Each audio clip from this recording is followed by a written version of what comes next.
ये पढ़िए अच्छा होता है। नमस्कार बच्चों। जैसा कि आज आप सभी जानते हो कि संसार में दिन प्रतिदिन पक्षियों की संख्या घटती जा रही है और ये पूरे संसार के लिए एक चिंता का विषय है।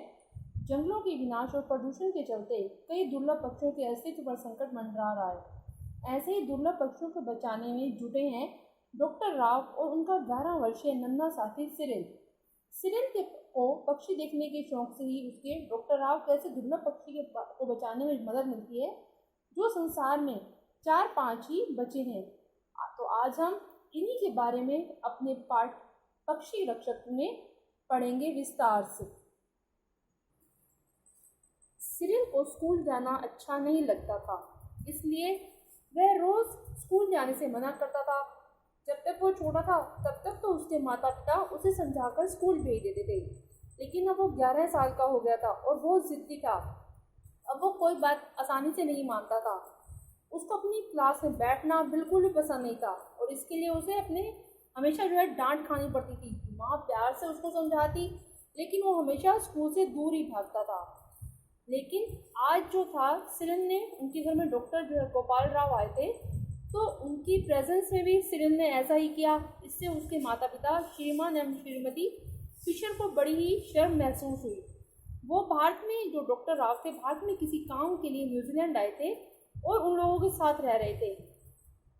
सिरिल की माताजी ने उनसे उदास होकर कहा कि डॉक्टर राव, मुझे खेद है, मुझे दुख है कि सिरिल को पेड़ों पर चढ़ना और पक्षियों के घोंसले में झांकना इतना अच्छा लगता है कि वह स्कूल जाना ही नहीं चाहता। तो डॉक्टर राव ने मुस्कुराते हुए सिर हिलाया कि मैं सब समझता हूँ। उन्होंने सिरिल से बात की, कहा, सिरिल, मैंने सुना तुम्हें पक्षी बहुत अच्छे लगते हैं। डॉक्टर राव ने जब उनसे कहा तो उन्होंने कहा, सुनो, जब मैं तुम्हारे जितना था मुझे भी पक्षी और कीट पतंगों को देखना बहुत पसंद था और मुझे भी स्कूल जाना बिल्कुल अच्छा नहीं लगता था। यह बात सुनकर सिरिल हैरान हो गया। उसे विश्वास नहीं हो रहा था कि डॉक्टर राव जैसे बूढ़े आदमी को भी पक्षियों के घोंसले में झांकना अच्छा लगता था। लेकिन जब डॉक्टर राव ने अपने बचपन के उन्हें कारनामे सुनाए तो सिरिल का जो अविश्वास था वो प्रशंसा के भाव में बदल गया। उसे पता लगा कि डॉक्टर राव को न्यूजीलैंड पक्षियों को भाषण देने के लिए बुलाया गया है, तो वो उनसे बहुत ही प्रभावित हुआ। डॉक्टर राव चाय पीने के बाद सिरिल को अपने कमरे में ले गए और पक्षियों पर लिखी हुई कई पुस्तकें दिखाई। सिरिल एक पुस्तक को उलट पुलट उसमें पक्षियों के सुंदर चित्रों को बहुत देर तक देखता रहा। फिर अचानक बोला, अरे, यह पक्षी तो मैंने देखा है।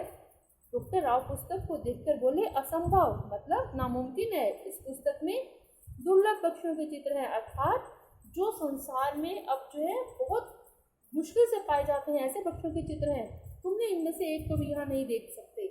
लेकिन सिरिल को पक्का विश्वास था कि उसने यह पक्षी अवश्य देखा है। डॉक्टर राव ने फिर सिर हिलाकर कहा, तुम्हें कोई भ्रम हुआ है, अर्थात तुम्हें कोई शक है। ये चाथास द्वीप का काला रॉबिन एक बहुत ही दुर्लभ पक्षी है, तुम उसे यहाँ नहीं देख सकते। लेकिन सिरिल अपनी जिद पर अड़ा रहा। तो उसने कहा, ये चाहे पक्षी दुर्लभ हो या साधारण, लेकिन उसने ऐसे 2 पक्षी बलूत के विशाल वृक्ष पर अवश्य देखे हैं। डॉक्टर राव ने कहा, यदि तुम्हें इतना ही विश्वास है तो क्या तुम उन्हें मुझे दिखा सकते हो? सिरिल ने कहा, हाँ हाँ, चलिए, अभी दिखा सकता हूँ। डॉक्टर राव ने जल्दी जल्दी कोट पहना, दूरबीन निकाली और वो अपने कमरे से बाहर आ गई। दोनों ने जब बलूत के पेड़ के पास दोनों पहुंचे तो सिरिल ने कहा, देखिए, वह रहा उनका घोंसला। डॉक्टर राव ने तुरंत दूरबीन उठाकर घोंसले में झांका। डॉक्टर राव ने कहा, कहीं तुम्हारे रॉबिन सो तो नहीं गए? उन्हीं की आंखें घोंसले पर टिके रही। अचानक डॉक्टर राव ने कहा, चुप रहो, एक आया। शाम के धुंधलके में सिर ने देखा कि काला पक्षी घोंसले के आसपास घूम रहा है और उसके बाद दूसरा घोंसले से बाहर निकला। उसने सिर ने कहा, मैंने आपसे कहा था ना, ये 2 पक्षी हैं। डॉक्टर राव चुपचाप पक्षियों को देर तक देखते रहे जब तक वे घोंसले में नहीं चले गए। और सिरिल ने कहा, डॉक्टर राव ने कहा, सिरिल, तुमने ठीक कहा था, चलो हम सुबह फिर आएंगे। अगले दिन डॉक्टर राव और सिरिल जल्दी से उठकर पैदल ही बलूत के पेड़ के निकट जा पहुंचे। सिरिल प्रसन्न था। डॉक्टर राव के पास एक जो उनकी दूरबीन थी वो सिरिल के पास थी। थोड़ी देर में सवेरा हो गया। पक्षी चहचहाने लगे और अपने अपने घोंसलों से निकलकर बाहर आने लगे। काले रॉबिन भी बाहर निकले। तुरंत ही डॉक्टर राव और सिरिल ने अपनी दूरबीनें उन पर फोकस की और डॉक्टर राव चिल्लाए, सिरिल, कहा, ये तो वास्तव में ही काले रॉबिन है। अब चढ़कर उसने उनके घोंसलों में तो झांको। सिरिल पेड़ पर चढ़ गया। अरे अंकल, इसमें रॉबिन के 2 अंडे भी हैं। डॉक्टर राव खुश हुए। उन्होंने सिर को कई पेड़ों पर चढ़ाया। वहाँ बने घोंसलों में झांक कर गिनने के बाद सिर ने देखा, उन्हें बताया। डॉक्टर राव ने अपनी काली डायरी में लिख लिया। जब वे घर पहुंचे तो दोपहर हो चुकी थी और सिरिल के माता पिता जो है उत्सुकता से उन दोनों की प्रतीक्षा कर रहे थे। ये डॉक्टर राव का आखिरी दिन था। डॉक्टर राव बोले, मिसेस फिशर, आशा है आप बुरा नहीं मानेंगी यदि सिरिल और मैं बर्ड वॉचिंग जारी रखेंगे, अर्थात पक्षियों पर नज़र बनाए रखनी अगर हम जारी रखेंगे तो आप इस बात का बुरा नहीं मान। सिरिल की माँ ने सिरिल लाकर अनुमति दे दी। तो तब डॉक्टर राव ने सिरिल से कहा कि सिरिल, तुम्हें इस जाति के पक्षियों को बचाने में मेरी मदद करनी होगी। डॉक्टर सिरिल ने पूछा, पक्षियों को बचाने में? उन्होंने कहा, हाँ, जो तुमने पक्षी देखे हैं वो चाथास द्वीप के काले रॉबिन हैं। अभी तक तो हमें यही पता था कि ये 2 नर और 3 मादा ही केवल जीवित हैं, वो भी न्यूजीलैंड के पूर्व में जो मंगारे द्वीप है।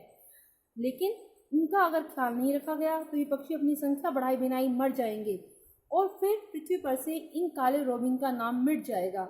सिरिल ने पूछा, क्या हमारे काले रॉबिन भी मर जाएंगे? उस डॉक्टर ने कहा, नहीं, हम उन्हें नहीं मरने देंगे, हमें उन्हें जैसा भी होगा बचाएंगे। सिरिल ने पूछा, तो हम उन्हें कैसे बचा सकते हैं? डॉक्टर राव ने कहा कि हम उनके अंडे चुराकर अन्य पक्षियों के अंडे में मिलाकर घोंसले में रख देंगे, तब काले रॉबिन और अंडे देंगे। इस तरह से हम हर ऋतु में अंडों की संख्या दुगनी कर सकेंगे। सिरिल ने पूछा, कि अभी जाकर अंडे ले आऊं? उन्होंने कहा, लेकिन जाना सावधानी से, गंदे हाथों से अंडे उठाने में खतरा है। रॉबिन के अंडे बहुत ही छोटे और नाजुक होते हैं।